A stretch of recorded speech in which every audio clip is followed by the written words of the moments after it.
Good morning. This is KELOLAND on the go with all you need to know in news and weather as you start your Sunday. We also have your boredom busters coming up. But first, our top story. A Sioux Falls man is facing charges after crashing an SUV into a tree over the weekend in Lincoln County.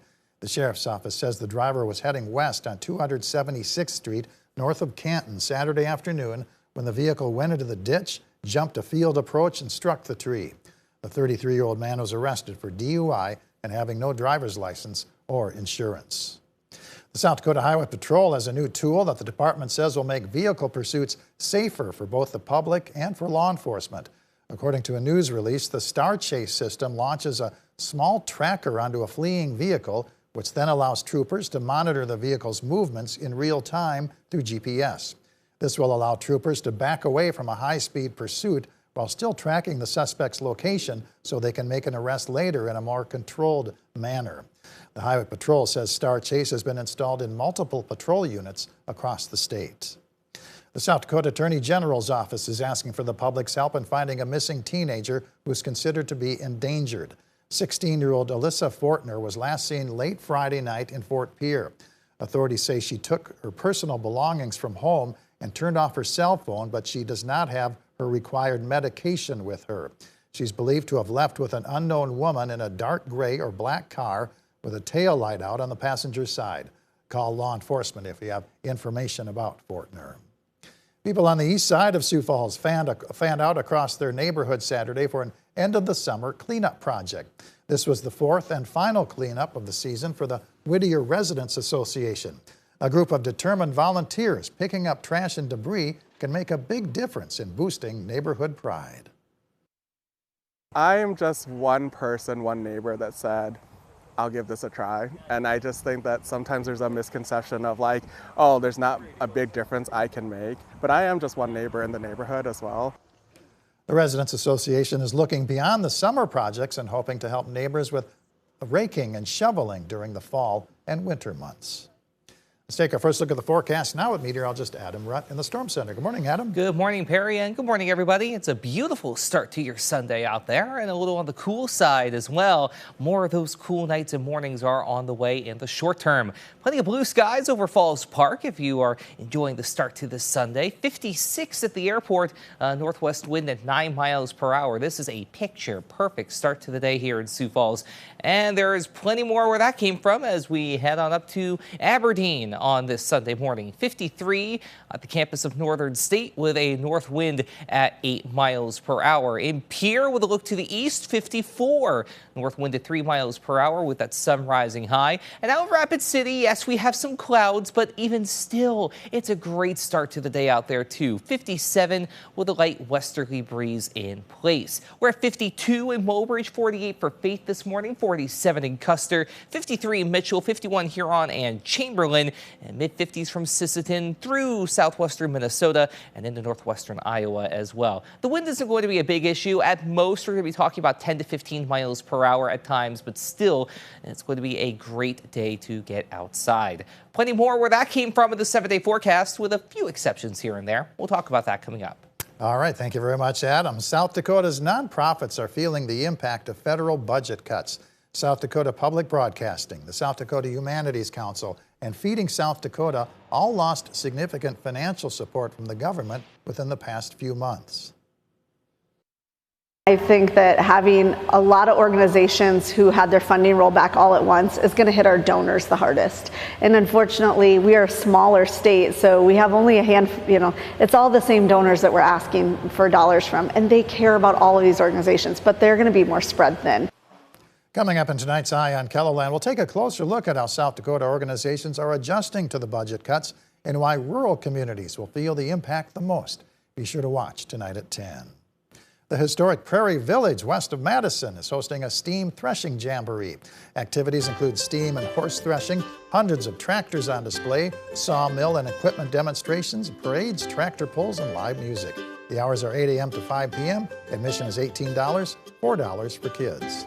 The Corn Palace Festival in Mitchell includes a community worship service at 10 a.m., carnival rides at noon, VFW and American Legion bingo at 1, and a performance of the Mitchell City Band at 3 p.m. Sioux Falls Card Show features more than 230 tables of sports and Pokemon trading cards for sale and swapping at the Sioux Falls Convention Center. The hours are 10 a.m. to 3 p.m. Admission is $5, free for kids 10 and under. And it's the $5,000 to win Hyman Challenge at Huset Speedway in Brandon. Gates open at 5, hot laps at 6:30, and the races start at 7:30. Tickets are $20, $10 for students, and free for ages 12 and under. Adam? Oh, there's really no excuse to not get outside today. The closest anything gets to us in terms of active weather is either in Nebraska or up in Canada. And all of that is going to continue to move on out of here as high pressure west of Winnipeg is going to make its move and come on down to the south and east as we go through the first half of this work and school week. So yeah, there is just absolutely nothing going on with satellite radar. We saw those clouds in Rapid City, but that's just about it. And when that's as bad as it gets, yeah, we're going to be doing pretty well. In fact, over the next couple of days, there's not much going on. We may see an isolated shower or two as we go into Monday afternoon and Monday evening, but today, tonight, Monday morning, all shaping up to be fantastic as we go into, again, this upcoming work and school week. There's that chance for a few showers and thunderstorms in the southwestern portion of the region and then into northern and northwestern Nebraska. But outside of that, yeah, we quiet down again as we go into Tuesday. Wednesday, we see our first little hiccup. It's going to be a few showers that try to pop up in southeastern KELOLAND, maybe even out to the southwest for that matter, going into early Thursday. From there, we have a mainly quiet Thursday evening outside of a few isolated showers, but then it's Friday evening into Saturday. The showers and thunderstorms build out to the west and then push eastward into the first half of the last weekend of August, which just also happens to be Labor Day weekend for that matter, with the unofficial end of summer in sight. Already feels like we're done with summer out there, but we do have a bit of a warm-up on the way. It's going to stay cool through at least Tuesday into Tuesday night. Then for the second half of the week, we watch as those temperatures try to rebound a little bit more, getting close to around 80 the farther east you go, into the 80s out to the west. So we'll be near to, if not a little bit below average as we head toward Labor Day on Monday. As for today, that's beautiful, but if you're not quite ready for fall yet, well, we're going to try and fix that later on in the week. Today, though, beautiful. 60s and low 70s to the east, mid 70s out to the west as it feels like mid to late September, complete with that light breeze. Calm, cool, and clear, the 3 C's of an ideal summer night. And we can maybe even say chilly in a couple of areas. Low to mid 40s East River, upper 40s and low 50s central and western portions of South Dakota. And for the rest of your 7-day forecast, yeah, we do warm up either side of 80 by Wednesday and Thursday, even into the weekend for that matter. We stay mainly quiet, though, beyond those evening showers on Wednesday and maybe a couple of showers and thunderstorms Saturday into Saturday night. But otherwise, it's a nice opportunity to dry out, especially up to the northeast where they have seen more than enough rain as of late. In fact, we stay mainly dry today through Friday, starting off in the low 70s. And getting into the low 80s by the end of the week with a couple of showers by Saturday into Saturday night. For Pierre, mid 70s today and tomorrow.